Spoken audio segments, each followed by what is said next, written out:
ನಮಸ್ಕಾರ. ರಾಯ್ನೆಟ್‌ನಲ್ಲಿ ಸ್ವಾಗತ. ಇವತ್ತು ಈ ವಿಡಿಯೋದಲ್ಲಿ ತಿಳಿಯೋಣ ಫೇಸ್ ಅಥೆಂಟಿಕೇಶನ್ ಯೂಸ್ ಮಾಡಿ APSನ ಯಾವ ರೀತಿಯಿಂದಾಗಿ ಮಾಡೋದು ಅಂತ. ಮೊದಲಿಗೆ ನಿಮ್ಮ ಮೊಬೈಲ್‌ನಲ್ಲಿ ಎಕ್ಸ್‌ಪ್ರೆಸ್ಸೋ ಆ್ಯಪ್‌ನ ಓಪನ್ ಮಾಡಿ. ಓಪನ್ ಮಾಡಿದ ಮೇಲೆ ಮೇನ್ ಸರ್ವಿಸ್‌ನಲ್ಲಿ ಹೋಗಿ APS ಮೇಲೆ ಕ್ಲಿಕ್ ಮಾಡಿ. APS ಮೇಲೆ ಕ್ಲಿಕ್ ಮಾಡಿದ ಮೇಲೆ ಯೆಸ್ ಬ್ಯಾಂಕಲ್ಲಿ ನಿಮಗೆ ಈ ಆಪ್ಷನ್ನ ಸಿಗೋದಿಲ್ಲ.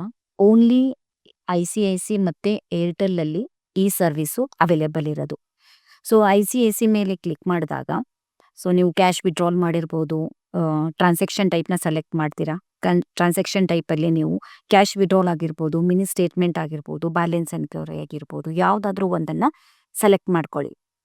ಸೆಲೆಕ್ಟ್ ಮಾಡಿದ ಮೇಲೆ ಬ್ಯಾಂಕ್ ಟೈಪ್ನ ಸೆಲೆಕ್ಟ್ ಮಾಡ್ಕೊತೀರಾ. ಯಾವ ಕಸ್ಟಮರು ಯಾವ ಬ್ಯಾಂಕಿಂದ ಅಮೌಂಟ್ನ ವಿಡ್ರಾಲ್ ಮಾಡ್ತಾ ಇದ್ದಾರೆ ಅಂತ. ಸೊ ಬ್ಯಾಂಕ್ನ ಸೆಲೆಕ್ಟ್ ಮಾಡ್ಕೊಳ್ಳಿ drop down ಮೆನುವಿಂದ.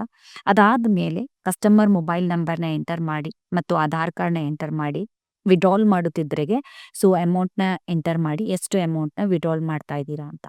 So amount withdrawal ಮಾಡಿದ ಮೇಲೆ ನಿಮಗೆ ಫೇಸ್ ಅಥೆಂಟಿಕೇಶನ್ ಮೇಲೆ ಕ್ಲಿಕ್ ಮಾಡಿ.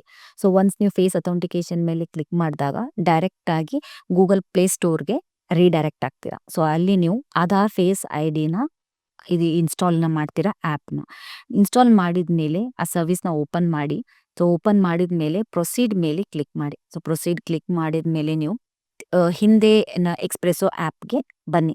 ಅಲ್ಲಿ ಫೇಸ್ ಅಥೆಂಟಿಕೇಶನ್ ಮೇಲೆ ನೀವು ಕ್ಲಿಕ್ ಮಾಡಿದಾಗ ಯಾರು ಕಸ್ಟಮರ್ ಇರ್ತಾರೋ ಆ ಕಸ್ಟಮರ್ದು ಫೇಸ್ನ ನೀವು ಕ್ಯಾಪ್ಚರ್ ಮಾಡ್ತೀರಾ. ಫೇಸ್ ಕ್ಯಾಪ್ಚರ್ ಆದಮೇಲೆ ಸಬ್ಮಿಟ್ ಅಂತ ಕೊಡ್ತೀರಾ. ಸಬ್ಮಿಟ್ ಆದಮೇಲೆ ನಿಮಗೆ ಟ್ರಾನ್ಸಾಕ್ಷನ್ ಆಗಿರುತ್ತೆ ಸಕ್ಸಸ್ಫುಲಿ ಅಂಥೇಳಿ.